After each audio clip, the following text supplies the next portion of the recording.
अल्लाह से आज की हमारी रेसिपी हो चुकी है तैयार। देखिए कितनी मज़े की और कितनी लजीज बनी है, देख कर ही मुंह में पानी आ रहा है। तो आप भी इसको ट्राई करेंगे तो ज़रूर आपके भी खाने वाले उंगलियां चाट। अस्सलाम वालेकुम, आप है कायनात रेसिपी के साथ। तो आज मैं आपके लिए लेके आई हूँ उबले हुए अंडे आलू की रेसिपी। यहाँ पे मैंने इसके लिए ले लिए हैं 4 अंडे और आधा किलो आलू। उसको मैंने बड़े क्यूब में काट लिया है। तो चले इसको बनाना शुरू करते हैं और बाकी के मसाले वहीं डिस्कस करते हैं। बिस्मिल्लाहिर्रहमानिर्रहीम। तो यहाँ पे मैंने ली एक कढ़ाई, उसमें मैंने डाला है 1.5 कप ऑयल। तो उसको मैंने गर्म कर लिया है। तो अब उसमें मैं डालूंगी, यहाँ पे मैंने लिए थे 2 मीडियम साइज़ के प्याज। तो इसको मैंने चॉप किया है, चॉपर में डाल के, हाथ से नहीं किया। तो आप इसको चाहे तो ग्राइंड भी कर सकते हैं, आप चाहे तो चॉप भी कर सकते हैं। तो यहाँ पे मैं इसको अब गर्म ऑयल में डाल दूँ।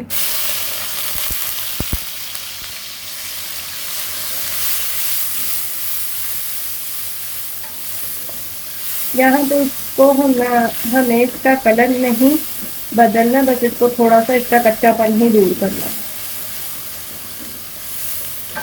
जैसे ही इसका कच्चापन दूर हो जाए तो हम इसमें गरम मसाला ऐड करेंगे।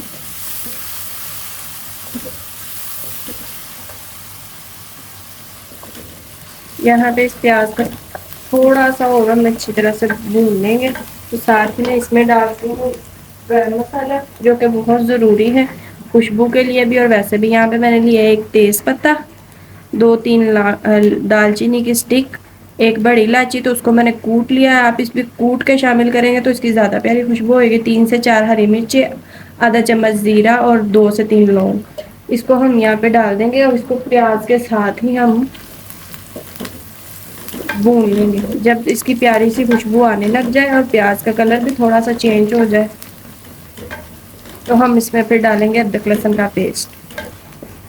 यहाँ पे मैंने इसकी नीचे से आंच जो की है वो मीडियम से भी ज़्यादा स्लो की हुई है, ताकि प्याज का कलर ना बदले लेकिन बस कच्चापन सा दूर हो जाए। तो यहाँ पे बड़ी प्यारी सी खुशबू आने लग गई है। तो अब इसमें डालेंगे हम अदरक लहसुन का पेस्ट। यहाँ पे मैंने अदरक लहसुन का पेस्ट लिया है, तकरीबन ये बड़ा खाने का चम्मच एक है। इसमें मैंने थोड़ा सा पानी डाला है ताकि ये जले ना। तो हम इसमें ये डाल देंगे। इसको भी हम अच्छी तरह से फ्राई कर लेंगे, इसका भी कच्चापन दूर कर लेंगे, इसको भी कोई कलर नहीं देंगे। इन जो हम आप लोगों को ट्रिक्स बताते हैं, अगर आप वो फॉलो करें तो कभी भी खाना ना जलेगा। और उसकी क्या है कि मसालों को, हर मसाले की एक प्यारी सी खुशबू आ जाती है, गरम मसालों की भी, दूसरे हरे मसालों की। तो ये ज़रूर फॉलो किया करें। यहाँ पे इससे क्या होगा कि हमारी बड़ी प्यारी सी ग्रेवी बनेगी। यहाँ पे अब मैंने इसमें डालना है एक टमाटर। तो यहाँ मैंने एक छोटे साइज़ का टमाटर लिया था, मीडियम से साइज़ का। उसको मैंने छिलके उतार के कटिंग कर लिया। तो अब मैं इसमें ये डाल दूँ। यहाँ पे इसको भी हम फ्राई कर लेंगे, इसका प्यारा सा कलर आ जाएगा। आप देखिए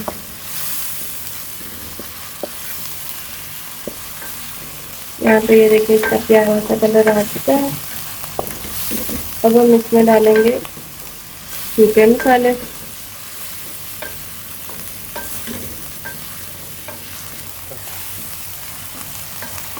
यहाँ पे मैं इसमें डालूंगी हल्का सा पानी, ताकि ये मसाला भी मेरा जल रहा है वो जलेगा। आप देखिए इसका कितना प्यारा सा कलर आया है। मैंने इसमें अभी कुछ भी नहीं डाला, ना हल्दी पाउडर, कुछ भी नहीं। तो अब मैं इसमें डालूंगी सबसे पहले हल्दी पाउडर। यहाँ पे 1/4 चम्मच हल्दी पाउडर है मेरे पास, ये डाल लेंगे। 1 चम्मच मेरे पास लाल मिर्च पाउडर है, इसमें कुटी हुई मिर्च भी शामिल है। यहाँ पे 1/2 चम्मच नमक है मेरे पास।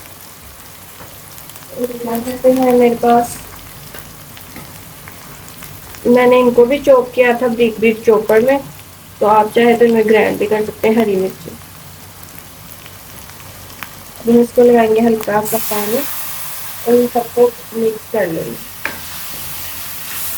लाल मिर्च मैंने इसलिए कम डाली क्योंकि मैंने इसमें हरी मिर्च भी शामिल की है। यहाँ पे इन मसालों को 2 से 3 मिनट भूनने के बाद हम इसको हल्का सा पानी लगा के इनकी ग्रेवी भी बना लेंगे।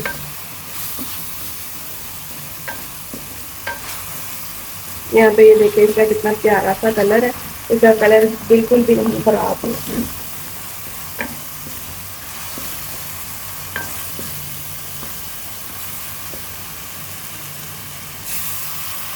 इसको मैं थोड़ा थोड़ा सा पानी मिला के अच्छी तरह से भूनना है ताकि ग्रेवी हमारी प्यारी सी बन जाए।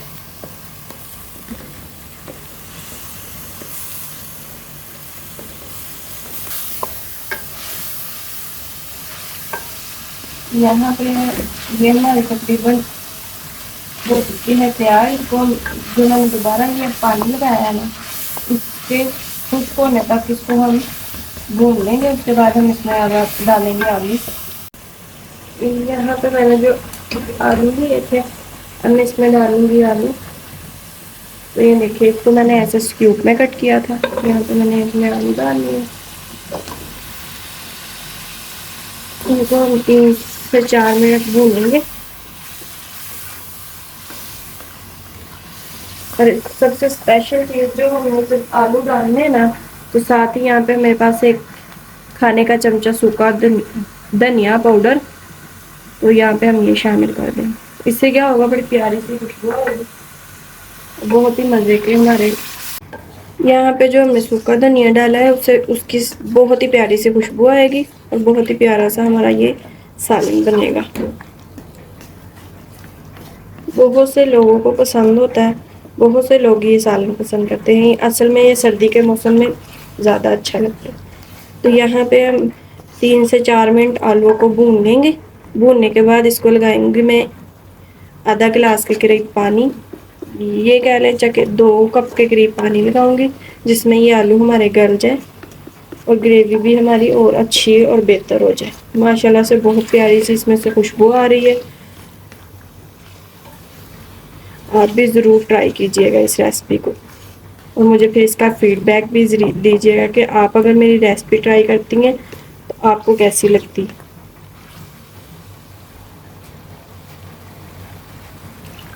तो यहाँ पे मैंने इसमें पानी शामिल किया है। इसको लगाऊंगी मैं दम 10 से 15 मिनट, जिसमें आलू हमारे जो है वो गल जाए और ग्रेवी हमारी प्यारी सी बन जाए।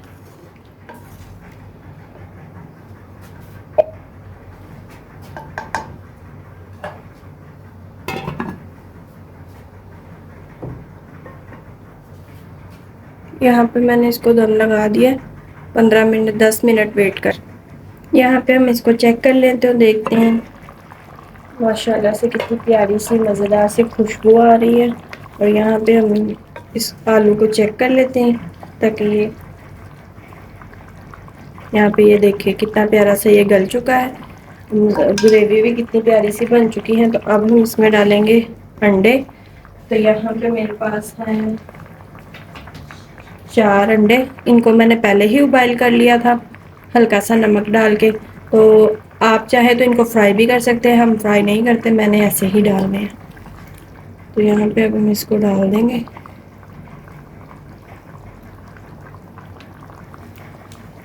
आप इनकी कटिंग भी कर सकते हैं, आप इनको साबुत भी रख सकते हैं। यहाँ पे देखें माशाल्लाह से हमारे उबले अंडे और आलू बन के हो चुके हैं तैयार। तो अब हम इसको डिश आउट कर लेते हैं। यहाँ पे ये हो चुके हैं तैयार।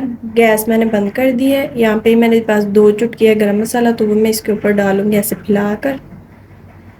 ऊपर से हम डाल लेंगे धनिया,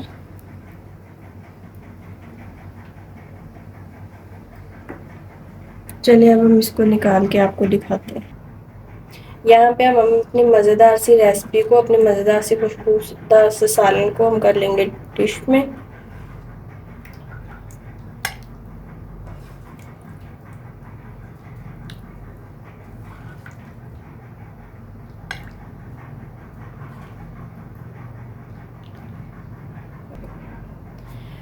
माशाल्लाह से आज की हमारी रेसिपी हो चुकी है तैयार। देखिए कितनी मज़े की और कितनी लजीज बनी है, देख कर ही मुंह में पानी आ रहा है। तो आप भी इसको ट्राई करेंगे तो ज़रूर आपके भी खाने वाले उंगलियां चाटते रह जाएंगे। आई होप कि मेरी आज की रेसिपी आपको पसंद आई होगी। मिलते हैं एक नई रेसिपी के साथ। मेरे चैनल को सब्सक्राइब करें, लाइक करें और मुझे ज़रूर बताया करें कि आपको मेरी रेसिपी कैसी लगती है। अल्लाह हाफिज़।